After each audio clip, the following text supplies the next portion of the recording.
Welcome into Rounding the Bases. Round the bases. Everybody knows Joe Goldberg. It's around the bases. Everybody knows Joe Goldberg.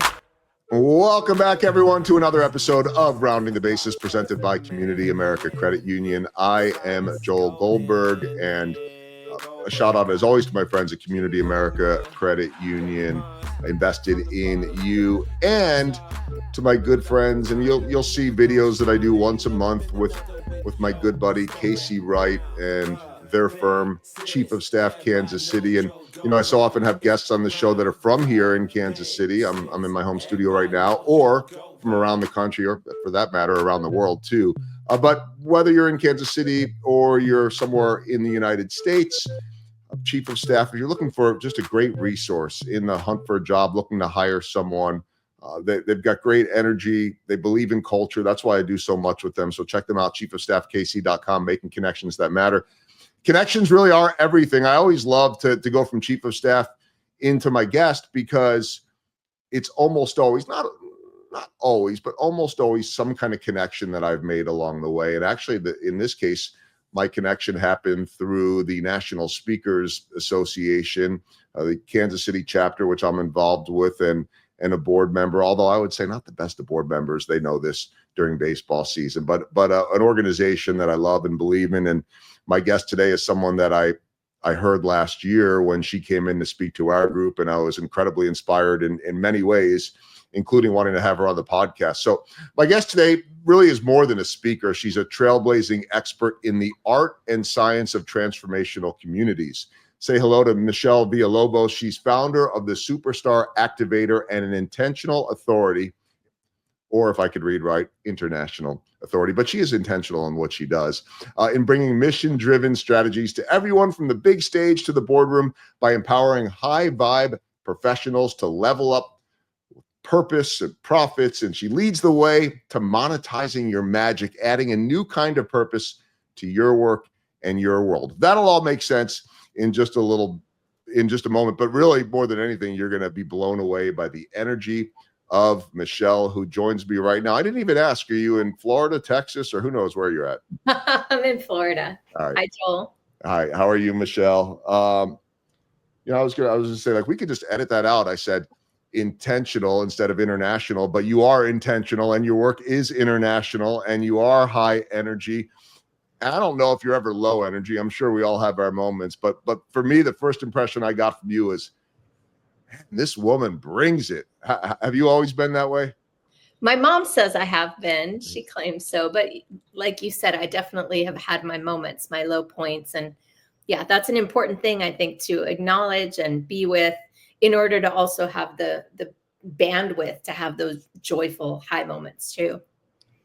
When I try to describe you, and we had the intro that we wrote, you're one of the type of guests, and I've got a bunch of these where it's never really clear cut or simple to say, what do you do?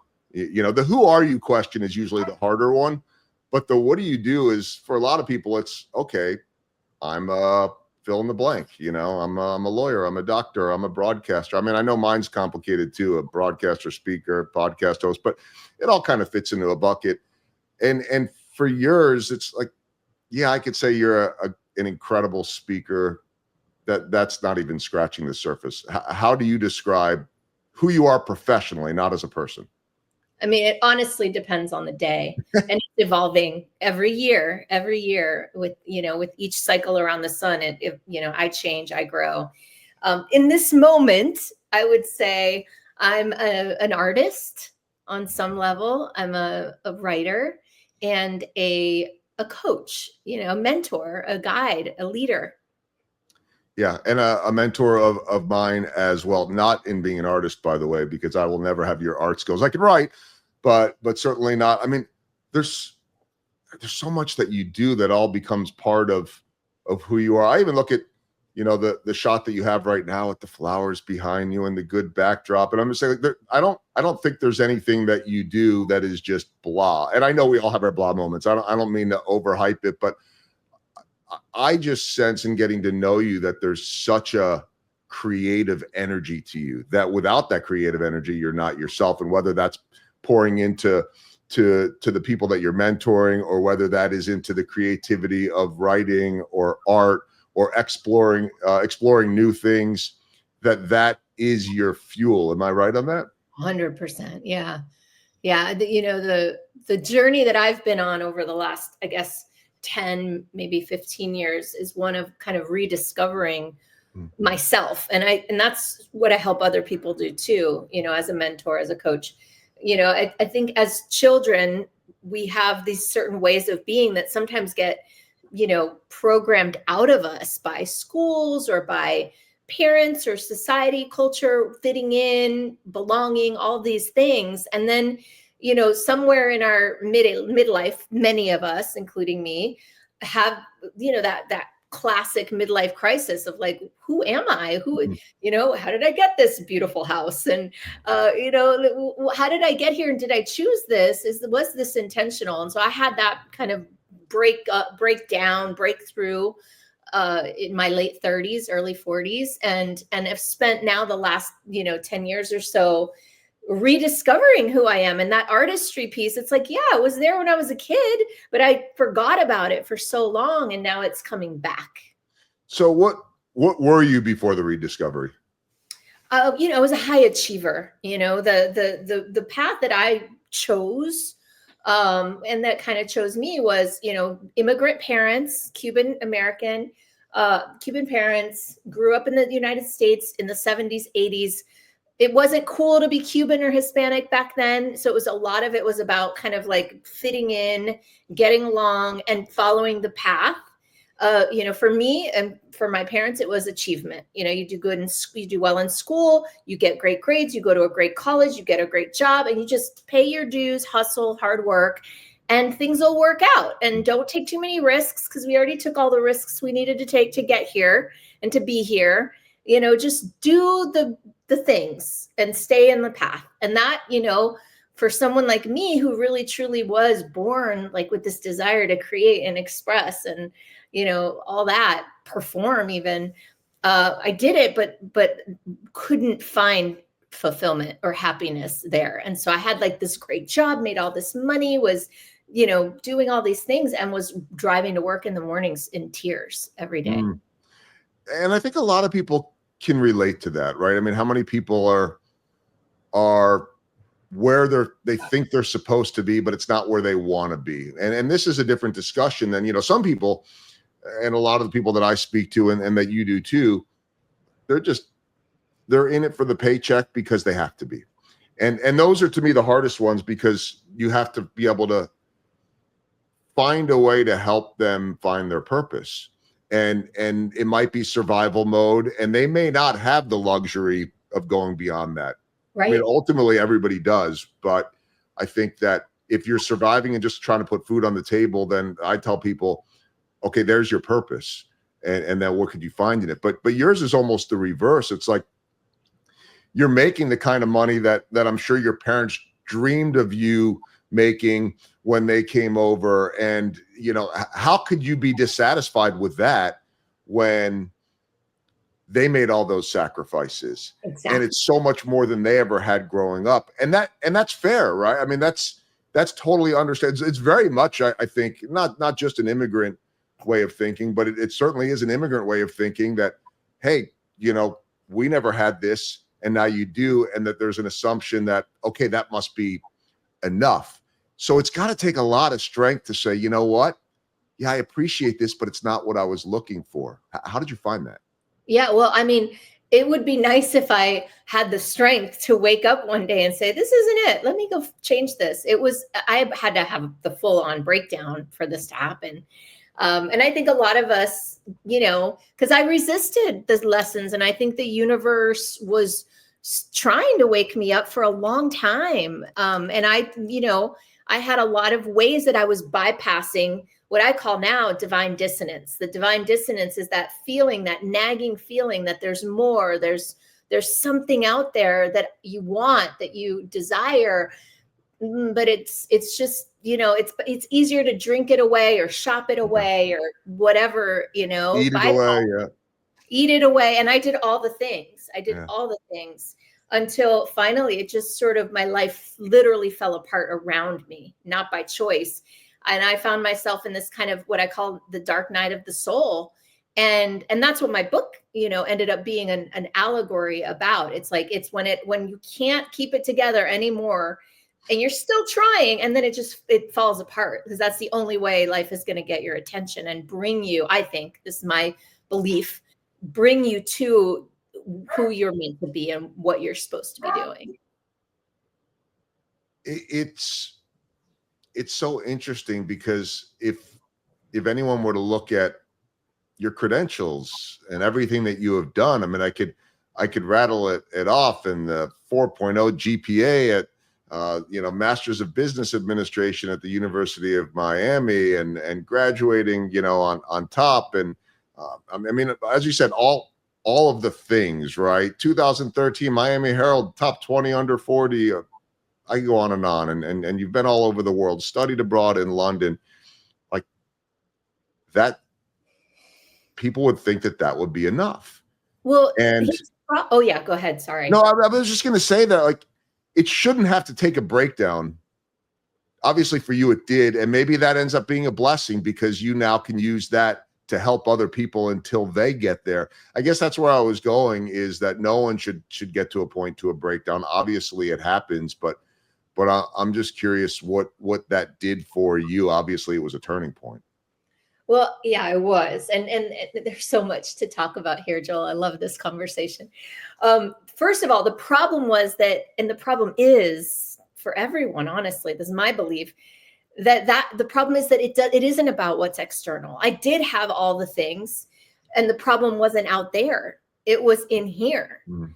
And once I started to really focus on in here, and there's a lot to talk about there, then life really did start to reorganize around that, around me taking care of myself, around me honoring my values, around me, starting to imagine the possibility that what if I can be happy, and I can want something just because I want it, to experience it, not because I've earned it or I deserve it or I'm good enough, right? Because that's a big thing. Like my programming, and I'm sure a lot of people too, it was like, if you work hard enough and you do well and you achieve, then you will receive love, right? Because that's kind of like, as a kid, gold star on your homework, you come home with a straight A report card and everybody's happy. It's like, oh, I see how this works. Let me do more of that. And the problem is then we externalize all those rewards, those external rewards, put our happiness out into our circumstances rather than in here. Mm-hmm. As a practice of, and there's a lot to that too. So I don't want to get on a soapbox or go off on too many tangents, but the idea was, I had to come back to myself and really honor, who am I really? Yeah. And that meant going back to childhood and saying, like, what do I love? And it's like, I love to create, and I love to play with other people, and I love to perform. And, I used to do talent shows in the basement as a kid, and I'd invite all the kids in the neighborhood, and I'd put them on stage, and I'd write the little invitations and get all the parents and set them up as the audience. Like, this is what I did when I was 8 years old. And full circle moment, this is what I do now. Mm-hmm. Mm-hmm. Yeah. And it's, I mean, getting back to, what it is you do, I think that's one of the coolest things, is that, yeah, you might be working on art, you might be working on a book, you might be speaking, you might be coaching. There's obviously, as I've said, a ton of energy to it, but there's also, I mean, this is what I've gotten to know about you, is that there's a method to all of it, but there's so much of a holistic approach and a belief in you could help me describe this. I know how firmly you believe in the seasons, you believe in the signs, you believe in all of that, which, quite honestly, a guy like me would say, that seems a little woo-woo, a little bit hokey.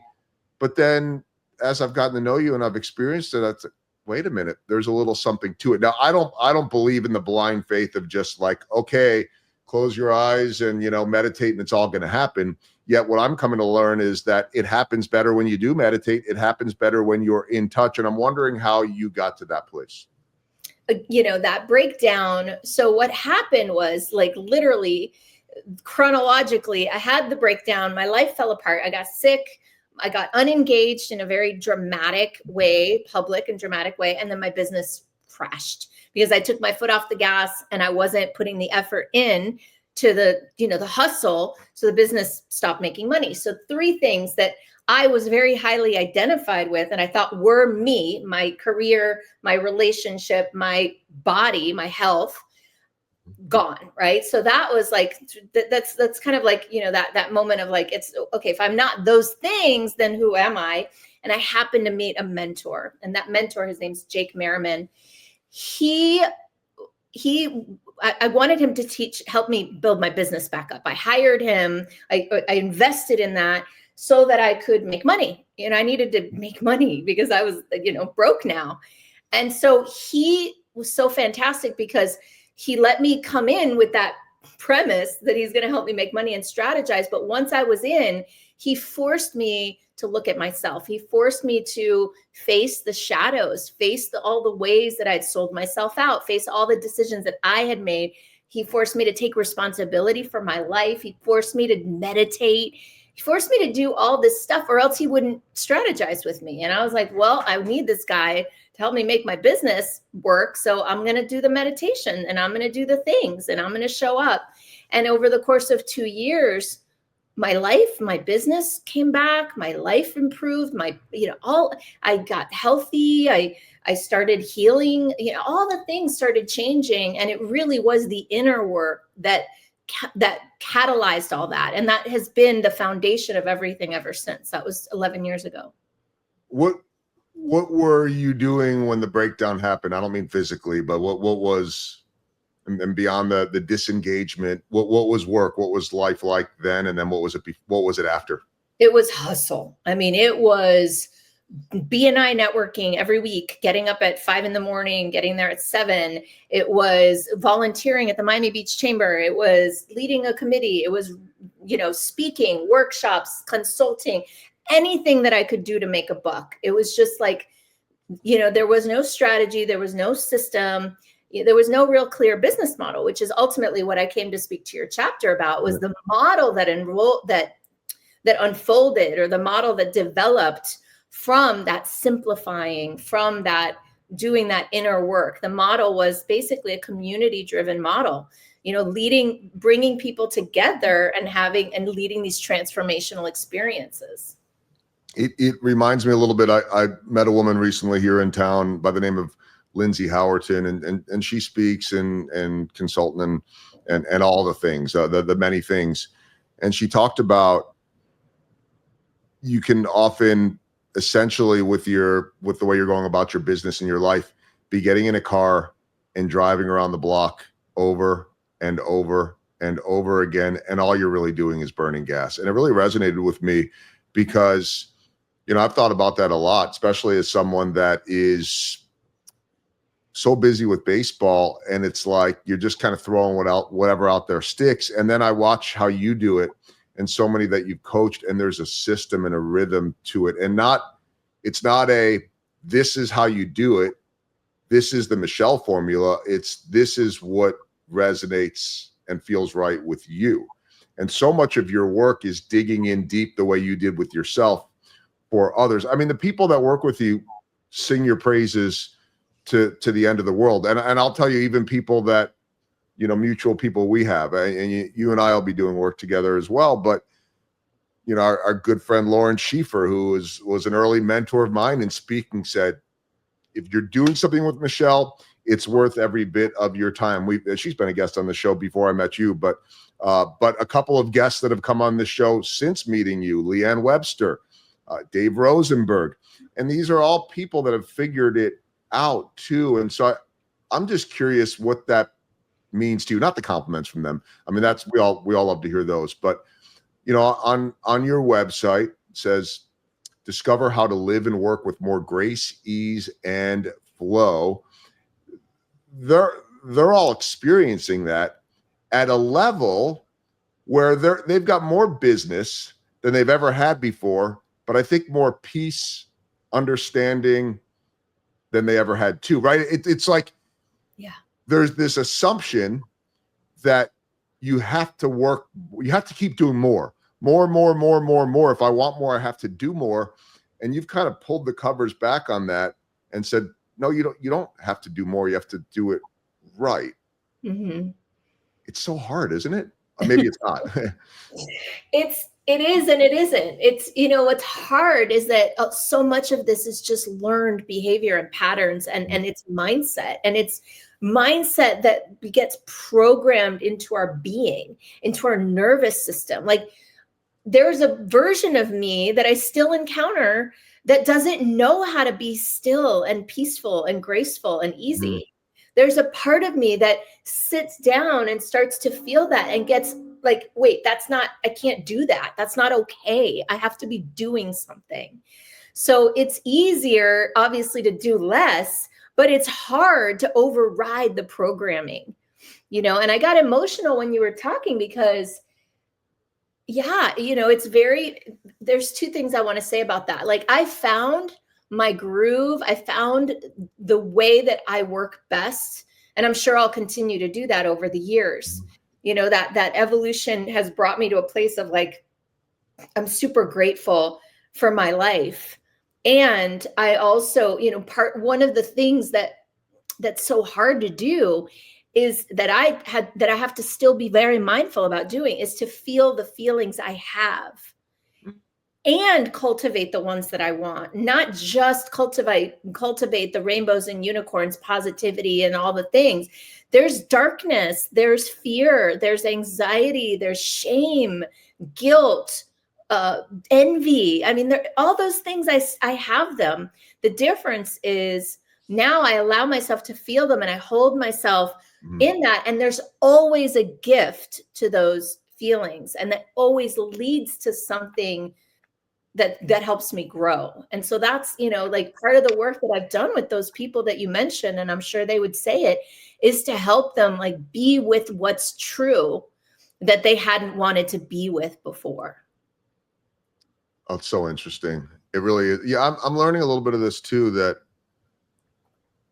you have to embrace those darker feelings, those negative feelings, because life's never going to be all unicorns. That's true for any of us as well. At what point were you able to scale all of this to where it's at today? I don't want to give away all the secrets, but there are a lot of people that are listening right now saying, well, wait a minute, who does this help? What is this for? And I mean, certainly speakers, but business people and anyone that is involved in some type of program or building something, or entrepreneurs.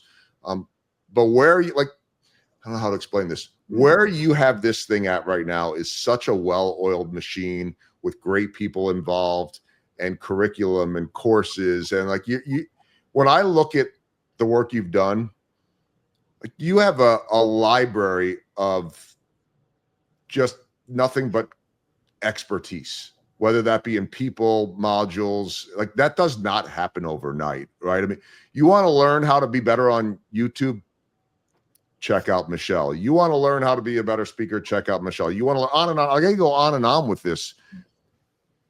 How long did that take? I mean, I've been in business 17 years.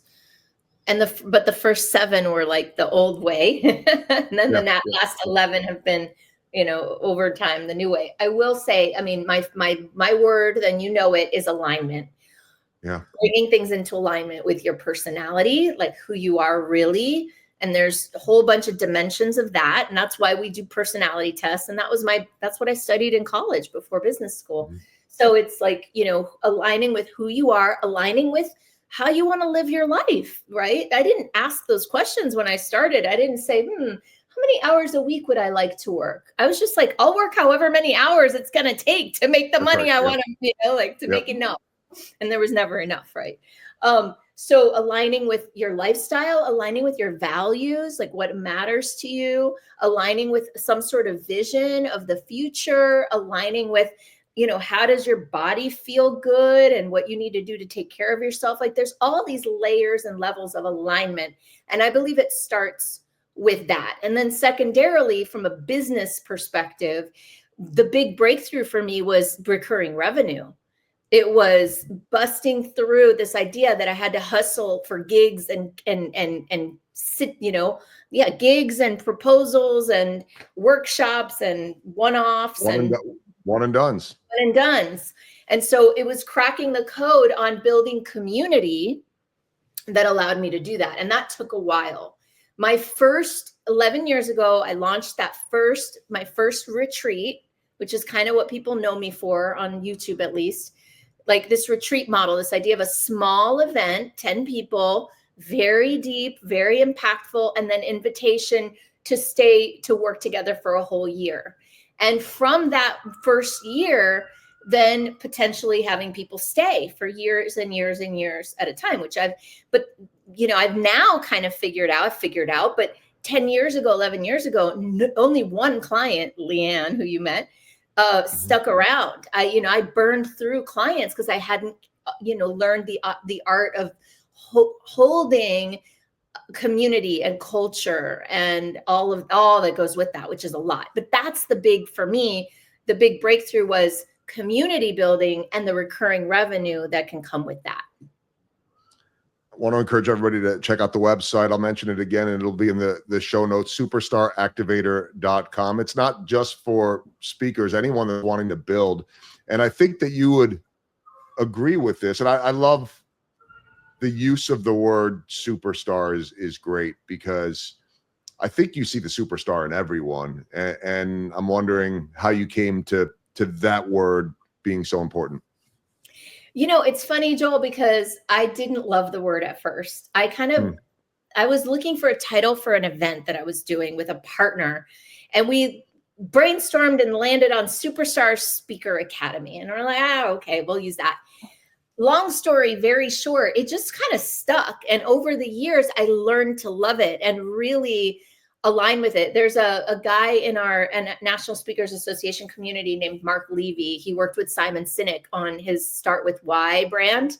I even hired Mark Levy one-on-one for 4 months to find my right brand, my new brand, my better brand. And we ended up right back at Superstar. He's like, that is it. That is your brand. And, you might think of it. One way to look at it was I wasted all that money and all that time. And another way is like, oh, damn, I really validated and feel very committed now to that term, which to me is about letting your light shine and allowing yourself to fully express the brilliance that is within.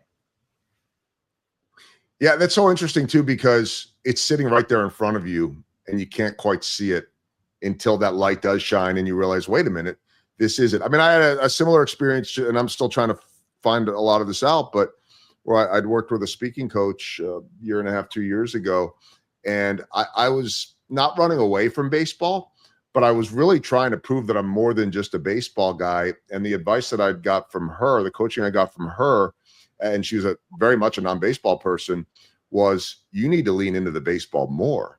And as you know, my stuff is really not about baseball. It is leveraging baseball as a storytelling mechanism. But she said that's what makes you unique. That's what you are. And so, I just bring that up because sometimes we're staring right at it and we want to either reinvent the wheel or think we have to reinvent the wheel. And it's like, no, dummy, it's right here and it's really good. We do that to ourselves though, right? Yeah. And it's funny that you say this now, because I'm thinking I have a new website coming out. Hopefully it'll be out by the time this podcast comes out. And I'm like, did we put Superstar on there? So I got to remember to look back and make sure that it's there. Yeah. Go check it out. Go check that out and keep us updated on that as well. Tell me about the book too. Oh, the book. All right. Well, I've got a copy here. This is really special. I thought you might. This is, so December of 2020, so the end of the first year of COVID, I woke up in the middle of the night, dead of winter in Colorado. I was living there, and I'm not a morning person. And I woke up at like 4 a.m. and could not get this little melody out of my head, this little song, this little rhyme. And I tried to go back to sleep, and I was like, I just want to sleep. And I couldn't. So I finally got up so I could write it down so I could go back to sleep. And so I wrote the line down and then kept writing. And I wrote a whole poem. I've never written a poem before. It rhymed. And it was just like a download. Like, it just came through fully formed. It took me 2 hours to write the whole thing. I've tried sitting down to write poems since, and I haven't been able to. And I turned it into this book, But I Want to Fly.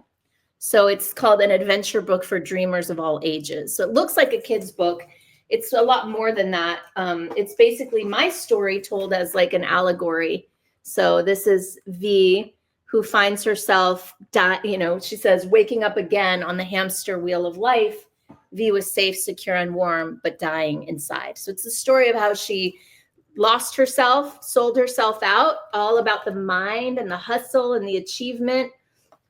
And her heart was asleep. You can kind of see it there. And it's the story of how she dreams of flying. And so she faces all her fears, all her challenges, and she builds a set of wings and takes off. So good. It's so you. Thanks. Right. It's so your story. And people look at it, they'd say, oh, that's interesting. That looks cute. That looks like a nice little kid story, which could be a kid story too. Yeah. But the beauty is it's your story and maybe bringing you back to your childhood a little bit too, right? Yeah. And I think it's everyone's story, or a lot of people's stories, the idea of like losing ourselves and then coming back. And how do we come back? It's hard. There's regret. So there's a whole part of the book where she gets to face like the feeling of regret of having, lost herself, and then coming back and rebuilding that relationship with yourself and deciding to go for the dream. It takes courage. It takes facing fears and rejection and all the things. So it's a really inspiring 5-minute long book. It takes 5 minutes to read it. It's fun, kind of Dr. Seussy vibe to it. I love it. Okay. Let's get to my baseball themed questions. They're not baseball themed because you're of Dominican Cuban descent, or they're really not even baseball questions, but what is the biggest home run that you have hit professionally? I would say this community, like having built this community that's lasted the test of time, that, really transforms people's lives, their businesses. That to me is the biggest home run, I would say. And honestly, I have to say, like my healing journey of healing my illness, my body, like I'm healthier than I've ever been. And honestly, that was a big deal doing that. Yeah. Mm-hmm. 2 great home runs, both that keep on giving and giving. How about a swing and a miss along the way? I know there were many, maybe you'd say, I don't know. We all have them. A swing and a miss. And what did you learn from it? Yeah, well, that was that relationship. The guy that I almost married, the fiance who turned out to be a con artist. That was a big swing and miss. I spent a lot of months of my life trying to make something work that really, really was out of alignment. So that, it was a big breakdown, and it was the exact catalyst I needed for my wake up call. So ultimately, a good thing. I mean, a great thing, the best thing. Yeah, it helped you propel you to where you're at today. You get the credit for that, not him, but a life changer for sure. Okay, how about small ball? What are the little things that add up to big results for you? I know there are a lot of them. I would say meditating every morning, 100%. And I'm not doing the like sit still, close my eyes and try to block out the world. I'm doing guided meditations right now for the last few months with Joe Dispenza's audios, and they're great. I just use Insight Timer and I look for a new one every day, or I save the ones I like and sometimes go back to them. And if I don't have, this is now the rule, other than this morning where inexplicably I woke up at 4:30 in the morning. I don't know what was bothering me because nothing was, but I couldn't get back to sleep, and I should have written a poem, but that wasn't there for me either. I don't know that I have that in me. And so then I started a little bit of the scrolling and finishing watching a show. And my rule almost every day now is that you can't do any of that until there's a guided meditation.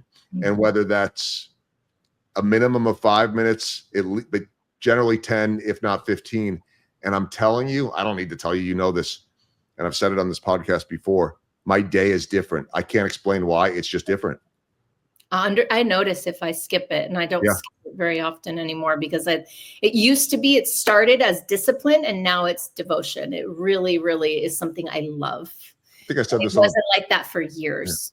I think I said this on the podcast, but I got James Clear has an app called Atoms, and it's all about forming habits. And I just got that. I saw it on his newsletter. What a smart way. He's got a great, simple newsletter a couple of times a week, and he promotes his stuff on it. But he gives you some great quotes and takeaways.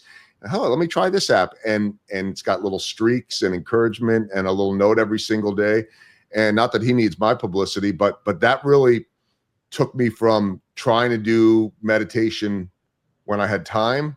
You always have time, by the way, to no, I need to keep this going.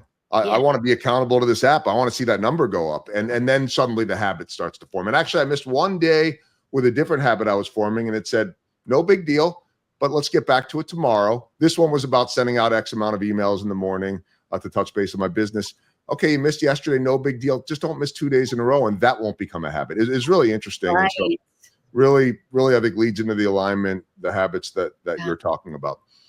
Okay, 4 final questions as we round the bases. I like to have some fun with these. Some are serious, some are not. But as a woman that has traveled the world, as a woman that was born in Colombia and grew up at times in the Dominican Republic and has lived in places like Oregon and Florida and Texas, what's your favorite spot to get away to? Italy.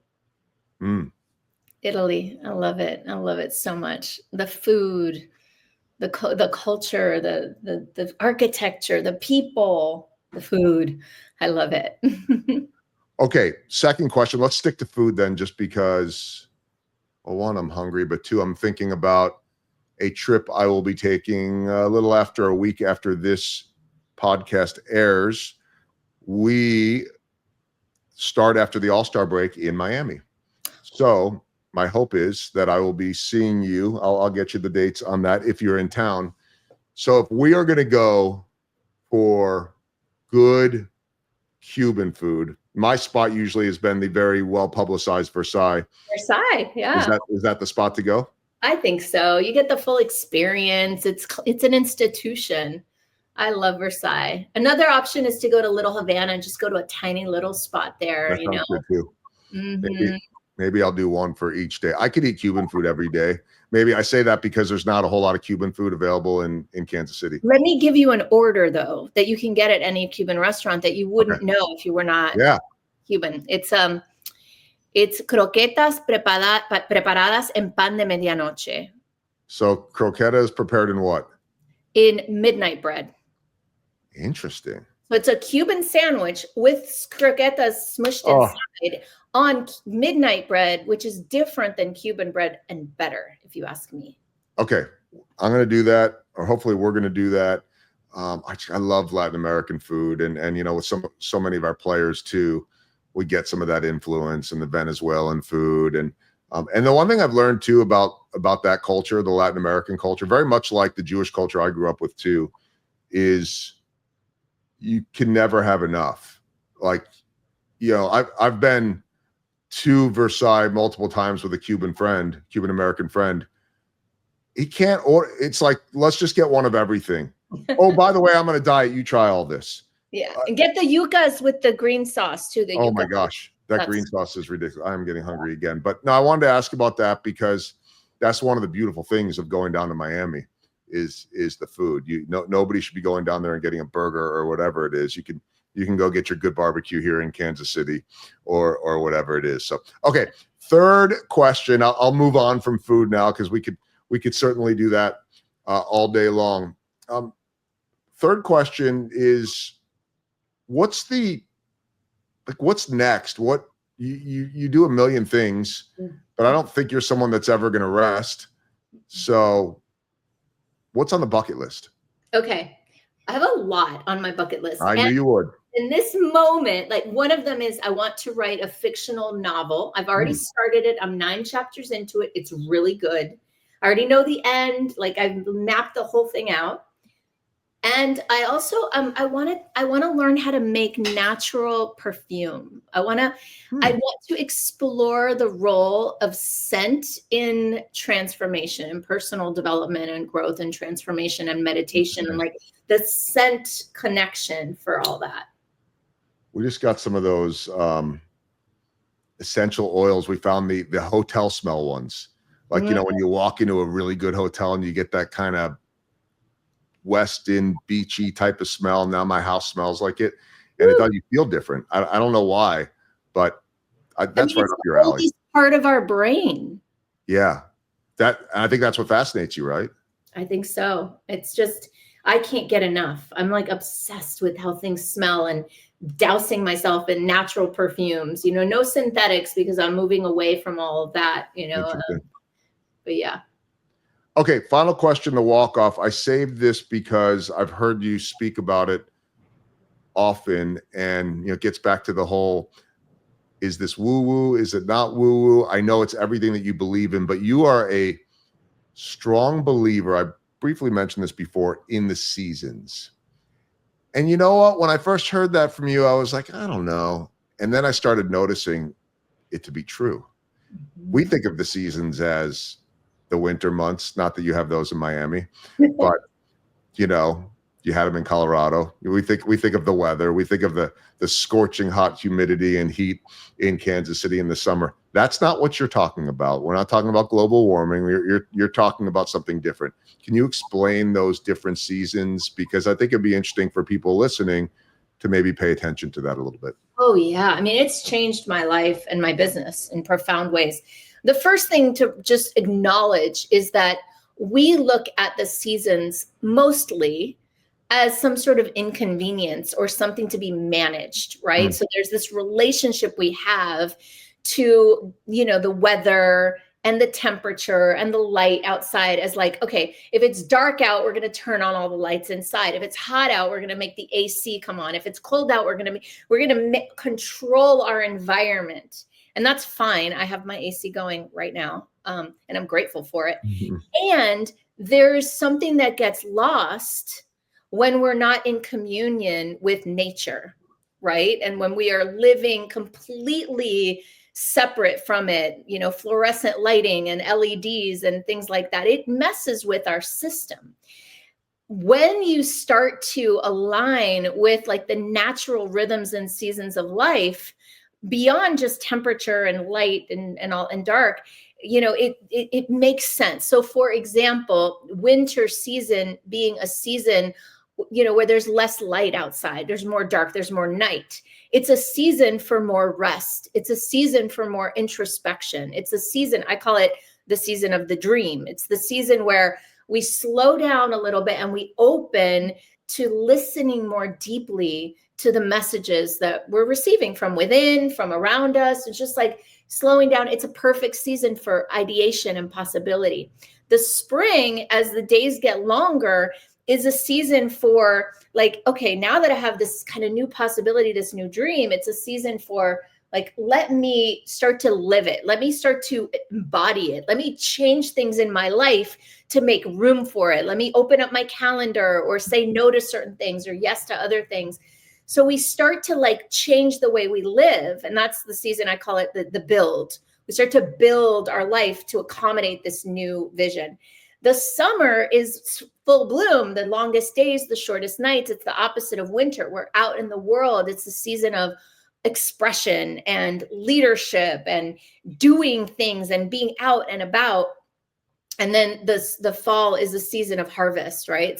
It's the landing. If the summer is like the big launch out into the world, the harvest, we start to pull it in and we start to gather. And it's a season of building relationships and connection and gratitude and receiving and abundance and all of that.